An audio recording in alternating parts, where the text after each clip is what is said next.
I would rather take all of the war in the whole world than to be able to lose my son or daughter to suicide. This is a real epidemic in America. Suicide is not just a military issue. It's not just a first responder issue. It's not just an adolescent issue. It's a male issue. It's an American issue. It's actually a global issue. It is the leading cause of death in some countries. The idea about all of this is just what are we going to do about it? A lot of my buddies, acquaintances, people I serve with killed themselves because of the war. And so for me, responding inwardly, saying, I can do something about it. I can make a change. I can make a positive impact. And you know what? Even though I'm just one person of 8 billion people in the whole world, I can still make an atomic impact in the world, and it begins one life at a time. We're in a time, let's face it, where people are just being flogged with negativity and bad news and toxicity and just elevating to hatred.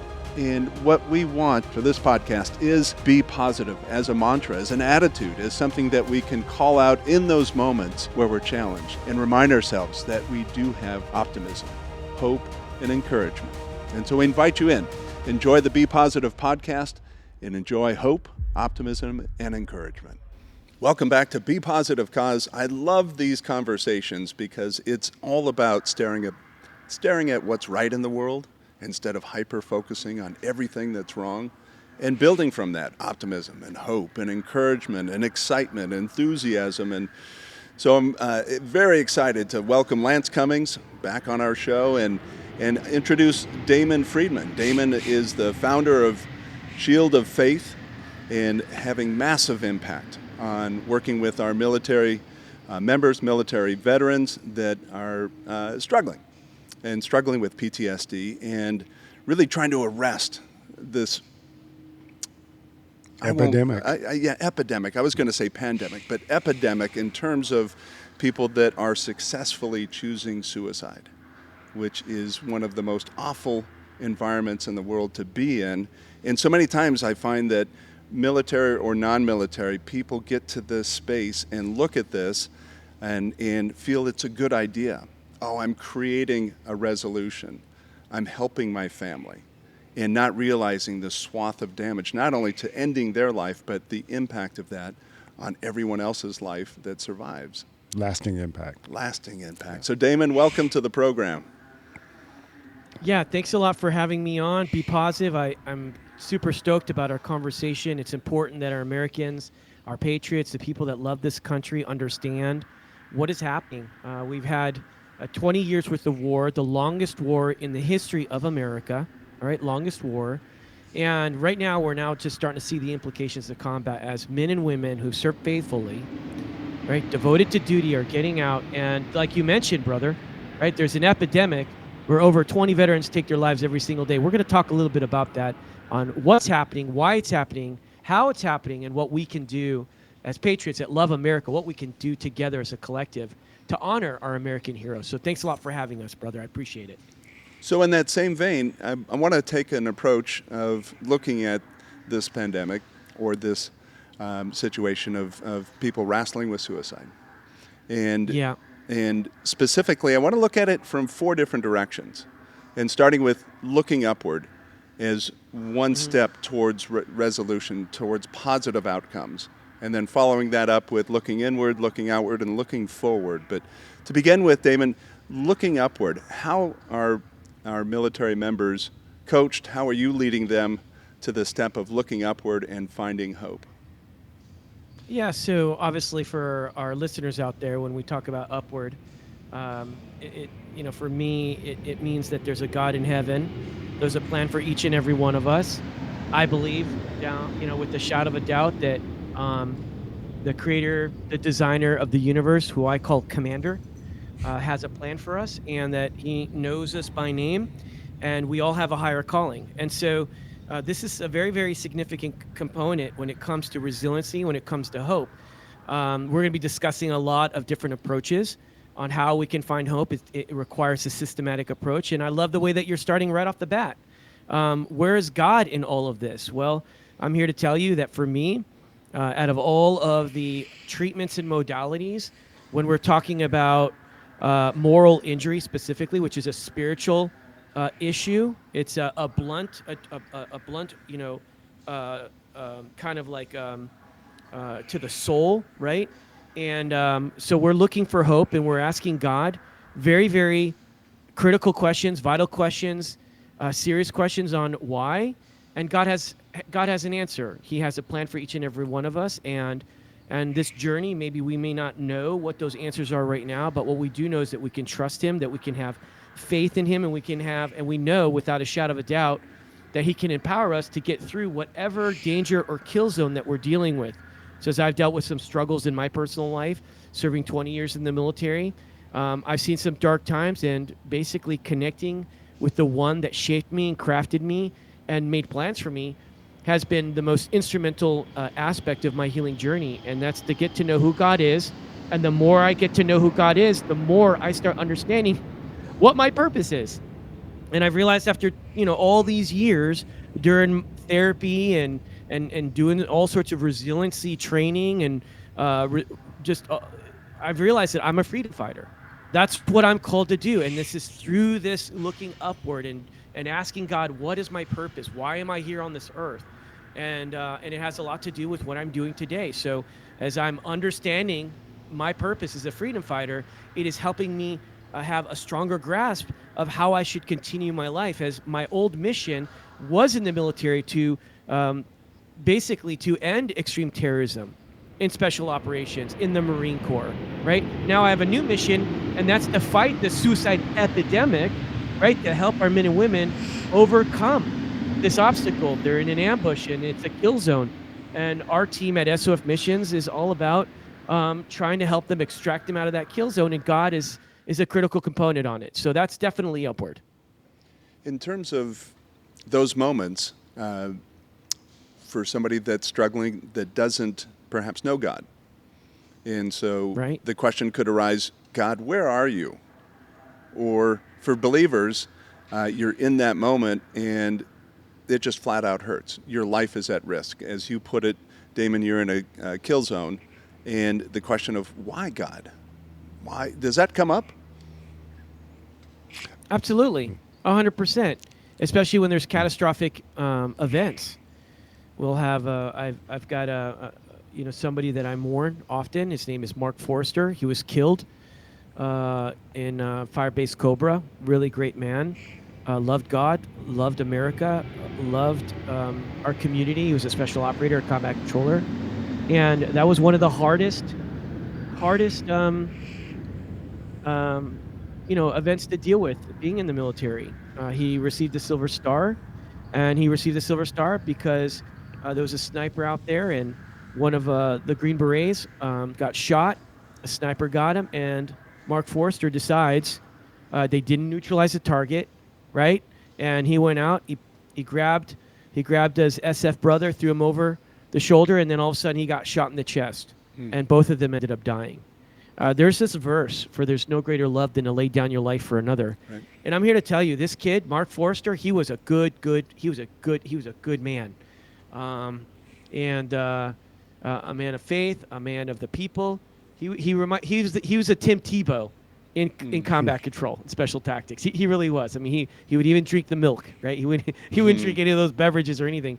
And you wonder sometimes why God allowed Mark Forster to be taken from this earth.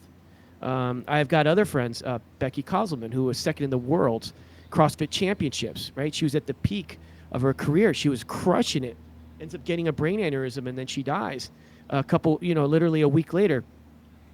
These are two, I understand war, right? Because you're dodging bullets and rocket-propelled grenades and improvised explosive devices. But how do you explain Becky, who was the leader of Faith RX, founder, who was part of a big faith movement, right? In CrossFit, and all these people gathering together in this movement, faith and fitness. I mean, it was exploding. Well, why would God take out the charismatic leader, a person that was no joke, on point? Here's the bottom line: it's an existentialistic crisis. God is in control; He's sovereign. Many times where people are going to get upset about what's happening in the world. But here's the deal: regardless of all of that chaos, 100% I have complete trust and confidence in the one who designed and who created, who's in complete control. And so the reality is these things happen, and only God knows why. He has a plan, right? But here's what I will tell you: because of the death of these two individuals. There's been an explosive movement in faith, in a response of, okay, how can we fill the gap? How can we get into trenches? What can we do? And there's an ignition, there's a tipping point, there's a flash point. And the bottom line is that we have to, we're here on this earth for a moment. We have to be faithful to our calling. And when God calls us home, he calls us home. And that's it. That's the way it works. Some people struggle with that. But then again, it's our finite minds trying to understand an infinite God. I mean, Right. How is that even possible? We were just trying to grasp even just a thought, just even one thought in God's head. Man, that in itself is a monumental task. You look at the people that are following us, the next generation, the 20-somethings and the 30-somethings, and okay, they may not be in a military kill zone, but in their mind, they feel like they're living in a kill zone, whatever social influences, whatever cultural influences. Principles are the same in terms of surviving trauma? Yeah, so I'm going to tell you that when people experience trauma, everybody experiences it differently, or better yet, process it differently. Okay, and we have to come to terms in the fact that it's relative. I'm dealing with this right now. This newer generation, they're a lot more sensitive. I'm not trying to marginalize people's feelings, but they're very sensitive, and trauma is defined differently with them than it is with me. And it's really about the severity. Before it's just a friction point, before it was conflict, and now it's like trauma, right? And so I think what's important is that we can respect each other's experiences and emotions and feelings, and be able to work as much as you can with them, and just encourage them to get on the healing journey, and just be as supportive as possible. The truth is the truth. I don't believe in, hey, your truth is your truth and my truth is my truth. I believe that truth is universal.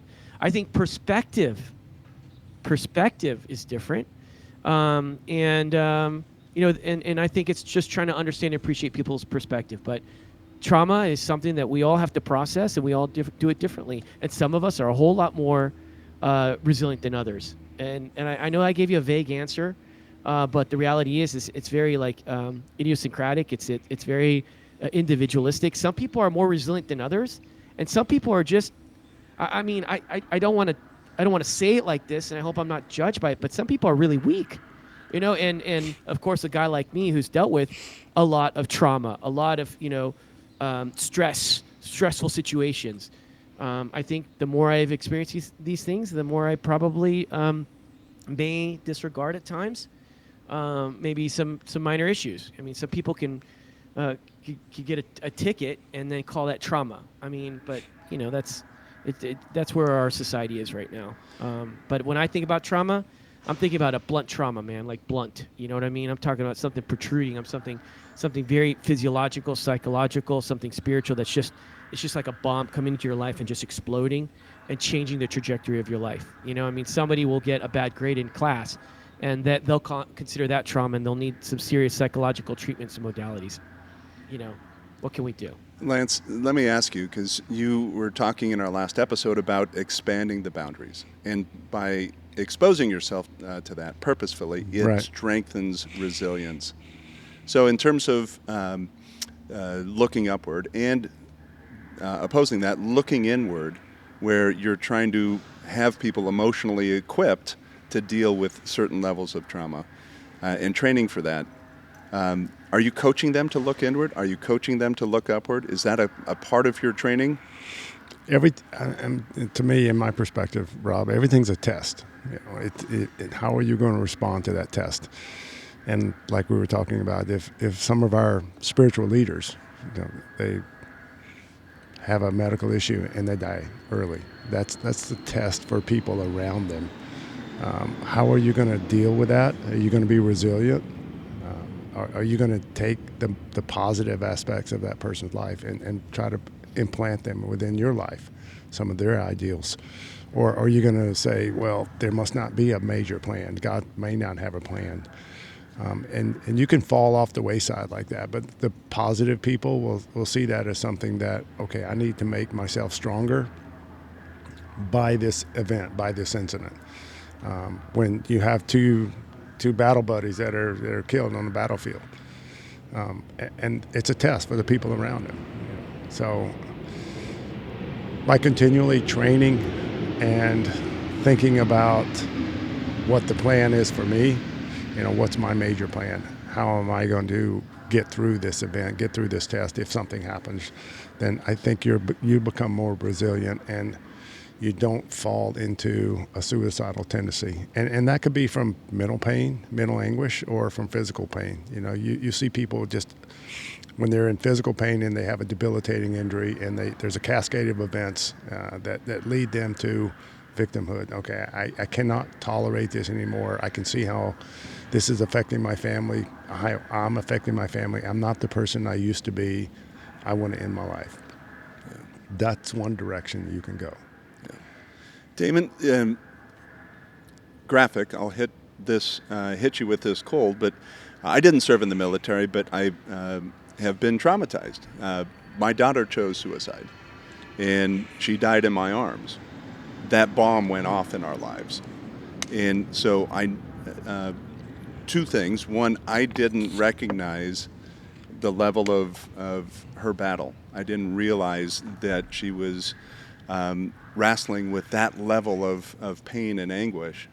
And then subsequently, following her death, I'm in a free fall. That plane has been turned upside down, and I've been dumped out of it, and now just trying to breathe and look for things that I can do emotionally and spiritually just to restore breathing as step one. And then put one foot in front of the other in terms of choosing to do something productive versus destructive with my life as a survivor, my wife's life as a survivor, our son's life as a survivor. So with that backdrop, people find themselves where the bomb has exploded. Not necessarily an IED, but life explodes in a massive way. Yeah. How do you coach them to look inward? Yeah, so I'm going to just tell you right now that I think that the traumatic experience that you had far outweighs anything that I've ever experienced.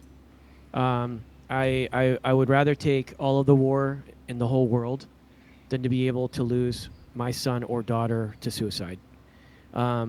Many times, a lot of us feel guilty because some of us will be killed. Our friends will be killed in action, and then we come home and there's this survivor's guilt. It's very, very real. Even individuals that never left the wire, they'll be back at the fire base, and it's like, oh, I was supposed to be on that convoy. For whatever reason, my buddy took that seat, and then they hit an IND, and they're all dead, and you never even left the wire. And those individuals are just messed up.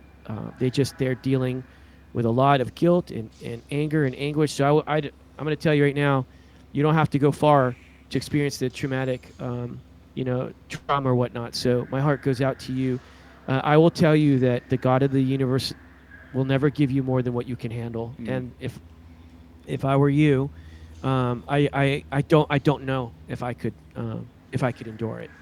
And so God gave you a particular strength to get through that. It's a gift. It's a spiritual gift, 100 billion%. And so looking inside you, you have to ask yourself the same question that I asked myself. All right, I'm a survivor. Now what? What am I called to do? That was your test. If I'm equipped properly by the creator and the designer of the universe, the commander, he's properly equipped me to get through these kill zones, and that's a kill zone. That's a legit kill zone that you went through. Then what must I do? I think the last time I checked with the CDC a couple years back, the second leading cause of death for adolescents at the age of 11 to 33 or something like that was suicide. This is a real epidemic in America. Suicide is not just a military issue. It's not just a first responder issue. It's not just an adolescent issue. It's a male issue. It's an American issue. It's actually a global issue. It is the leading cause of death in some countries, okay? Literally. And so what are you going to do? Well, it's what I'm doing. At SOF Missions, I struggled with suicidal ideations for many years. Through my therapy, I've realized that I struggled with that since I was a kid. Questioning my existence, questioning whether I should keep living. Well, does it really matter if I'm dead and gone? Do I And even really now matter? when yeah, yeah. And so the idea about all of this is just what are we going to do about it? And so it's in our response to adversity is what dictates who we are and what we will become. It is our character. You want to know what that person really is like, who that man really is, who that woman really is have them go through the crucible. Then you'll see their character. You'll see who they are as individuals, because and it is then how they respond. The future, the trajectory of their life will manifest itself. For me, is SOF missions. A lot of my buddies, acquaintances, people I serve with killed themselves because of the war and just dealing with trauma and not being able to cope with it. And so for me, responding inwardly, saying, I can do something about it. I can make a change. I can make a positive impact. And you know what? Even though I'm just one person of 8 billion people in the whole world, I can still make an atomic impact in the world. And it begins one life at a time. And thus, the birth of SOF missions, Shield of Faith missions, where we are literally looking face to face, like two boxers, like two MMA fighters, a UFC. I'm looking at you, you're looking at me, and I'm saying, you know what? It's going to be one round at a time. Win one round at a time, one person's life at a time. And before you know it, it becomes dozens. Then it becomes, hundreds, and then it becomes thousands. And before you know it, you are making that nuclear effect that you're hoping, to do, and that our God in heaven, our Father in heaven, is empowering us to do. So inward, what are you going to do about it? Because crying about it, there's this law. It's like, hey, man, let your tears, mourn for the passing, for the death, and for the atrocity. Mourn, but man, don't stay there. Okay, don't stay there. Use your anger, your rage, your fuel, your tears, your depression, your anxiety. Use it all as fuel, because I'm telling you right now, you can be an unstoppable force for good. And what does it look like to save one life? Just one life at a time. The death and the passing of your daughter. What would it look like if you saved another father's daughter? Maybe 2, and then 5, and then 10, and then 20, and then 100. Then will the passing of your daughter be in vain? It's like what will it take? What will it take? Over 20 veterans take their lives every single day. How can I redeem one life? How can I make an impact when we're dealing with this atrocity, this trauma? I could keep going on and on. I'm passionate about this, just like you, brother, but I hope that answers your question about inward. What can I do? What can I do right here, right now? Because if it's not me, then who? And if not now, then when? Right? Yeah, I think that's so powerful too. And 2 words, I can. And you've seen this in your SEAL career, Lance, with moving people to the point where they have that epiphany, that moment. I can do this. I can survive. I can overcome. I can accomplish. You've spent a career staring at this. I think the biggest thing that I learned from being an instructor and seeing thousands of guys going through a very difficult program is after a period of time, I was able to ascertain if a guy was going to be there 6 months from now, or if he was going to be a statistic and not be there and didn't have what it takes for the program. And I'd see a guy running across the grinder, and I'd stop him and say, why are you here? And if he couldn't answer that in a 30-second elevator presentation, then it was a good opportunity for me to tell him that you have to have a why. And if you don't find that why, it's just a matter of time before you're a statistic. And that why has to be very personal. And it has to be tied to an emotion. And the 2 biggest emotions that we have are love and hate. So you can either take whatever is inside you and apply it and find your why, or you'll just go through the motions of daily life. So the things that happen to you test you every day, but you have to use that as one of the aspects of your why. It's like, why are you here? What are you doing to make a positive impact on the world and leave it a better place than when you came in? And all of the things that led up to your situation, your incidents, you can't relive those experiences and do anything different, because in all probability, you would have done exactly the same thing. Given the information that you had, you would have done the exact same thing. So you can't relive that. All you can do is take that personal experience and apply it, and that becomes part of your why. Damon, it makes me think something that I say frequently. With any individual, you're exactly where you're supposed to be, when you're supposed to be. They're fully equipped with Right on. what you need at the time that you need it. But when you look into the eyes of your military community that you're working with SOF, they don't necessarily see that. Is that this injection of a why to repurpose them, to reformat their mind in terms of going, okay, this is why I exist? Is that a component? Yeah, at the end of the day, we're all, I believe that 8 billion people in the whole world. And I keep mentioning this from Proverbs 19:21 that man has their plans, but God has his, and they endure forever. We constantly are asking ourselves, what are we doing on this earth? And it's unfortunate because many people will ask that question all the way till their death. And then they're ready to go and meet the maker. They're ready to go to on the other side into eternity. And they're trying to figure out, it's like, okay, I'm filled with regret because I never even figured out my purpose. I think that rechanneling people's energy and focusing on the big picture and the reality of what we can do on this earth while we have that time. We don't know how much time we do have. Many of us think we're going to live in the 70s and 80s. It's not the case at all. The reality is that we don't know who's next to go into eternity. It could be you. It could be me. We're both younger. We're healthy. And the reality is that we're assuming it's our grandparents or our parents, but it could be you. It could be you next. Just like, with your daughter, she was first before you, and we didn't know. God knows all these things, and the fact is that we're all here on this earth to do something great, and we're all going to deal with adversity, and with great adversity comes great redemption. And think about it. Even for me, if I didn't deal with such adversity in my life, if I didn't deal with such a rough upbringing, the abuse that I had to deal with the trauma that I've been dealing with the last 20 years, either fighting in Iraq and Afghanistan against extreme terrorists or training for it, and now dealing with this issue. If it wasn't for the trauma, I wouldn't be in this business. I wouldn't be in this business. We wouldn't be a part of this, the organization and how we're saving lives. I wouldn't be a part of this. It required the trauma. It did. It required the trauma to have the flashpoint to do what we're doing today. It required the darkness I had to go through. It required the pain. It required the destruction and the journey. It's what comes to mind with it's what comes to mind with reformatting in terms of you can't, like you were saying, turn back yesterday. Yesterday is yesterday's news. Nothing you can do about rechanging those events, but the trauma and the pain is creating an asset. That's one way of looking at it.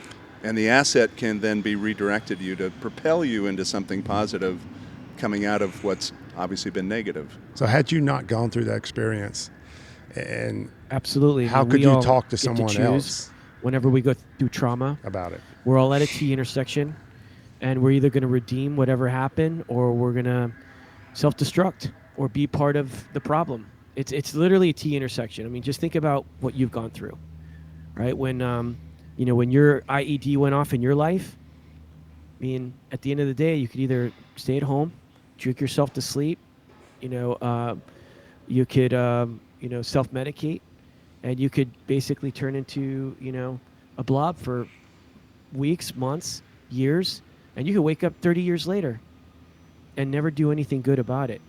Adolescent suicide is very, very prevalent. And what does it look like if we're able to start, because of our trauma, be able to help other people get through that? I mean, I always tell people, I'm like, listen, some people get pissed off when I say this, but, you could either look at the trauma as a curse or you can look at it as a gift, right? And you're like, what do you mean? That's crazy. I understand that. I understand that. But you know what? We have the power to turn lemons into lemonade. We really do. We really do. And I'm honored that I've been able to get through the hard times. I still struggle, bro. And if you do, and I would assume you do too. And we get to choose during those moments. We're frail humans, man. We really are. Doesn't matter how hard we are outside, man. Even my SEAL brother, the dude's a combat diver. I went through, combat dive school myself, and that was one of the hardest schools in the whole world. And I know my buddy, the SEAL brethren that's on deck right here with us. That's a hard school too. And the reality is that there are moments in time where we just felt like, dude, I can't even breathe. I think I'm just going to quit, go ahead and tap out. But we all make a decision. We're going to get through it. And we're going to be stronger, faster, and better than we ever have. And at the end of the day, the dude's wearing a trident on his chest because in that one moment where he was weak, right? Because we're all weak sooner or later. You take somebody's breath, you take somebody's oxygen, it's a whole different ballgame, homie. I'm telling you that right now. Yeah. All right, a whole different ballgame, man. It's like you're hard on the ground. I went through Ranger School. I went through recon, indoc. I mean, I went through all that. Ain't nothing like somebody taking your breath, taking your air. I don't care how hard you are, bro. I don't care. You're a Silver Star recipient, buddy. All right? I don't care if you're the honor grad or Ranger School. So we all have these moments of weakness. And during those moments of weakness, when we look at ourselves in the face and go, man, I think this is the day, you go, hold on a second. No, I'm not going to quit. I'm going to persevere. I got a God in heaven. He says he'll never leave me nor forsake me. He's got a plan for me. It's perfect. He's made me into a warrior, hardened steel. And you know what? It's my responsibility to never, ever, ever quit. And you know what? When you don't quit, you become a champion. That's the difference between a winner and a loser. That's the difference between having a gold medal around your chest and never even making it. All right? And so it's just about willpower and just knowing that there's a plan, and it's awesome. And I'm going to keep harping on that for all the listeners out there who've gone through trauma. It's hard, but you can get through it. Yeah. You're not alone. Many people have gone through before. They've dealt with it before, and there is hope on the other side. And you can find hope in one name under heaven. His name is Jesus. I want to pause right there. And Damon, stick with us. I'd like to come back, and we've looked at looking upward and finding purpose. We've looking inward and finding God to help with the emotional and the spiritual challenge, that physical challenge that sets in front of you. And with looking outward, surrounding yourself with people that can help lead, guide, and direct in those moments where there is a camaraderie, a brethren of people that can help prop you up at times when your legs are wobbly. But I want to come back in our next episode, if you can stick with us, and talk about looking forward, where there's that aspiration to do something better, to improve. So you're with BePositive Cause, Damon Friedman, Shield of Faith, and Lance Cummings, 30-year veteran and Epic Charities Foundation. Epic Charity Challenge. Yeah, Epic Charities Challenge. Stick with us. Thanks for joining us on the BePositive podcast. You can find us at YouTube, Spotify, Apple, on social media at BePositive Cause, or at our website, bepositive.life. This is the home of optimism, hope, and encouragement. We invite you to join us and become an ambassador of optimism.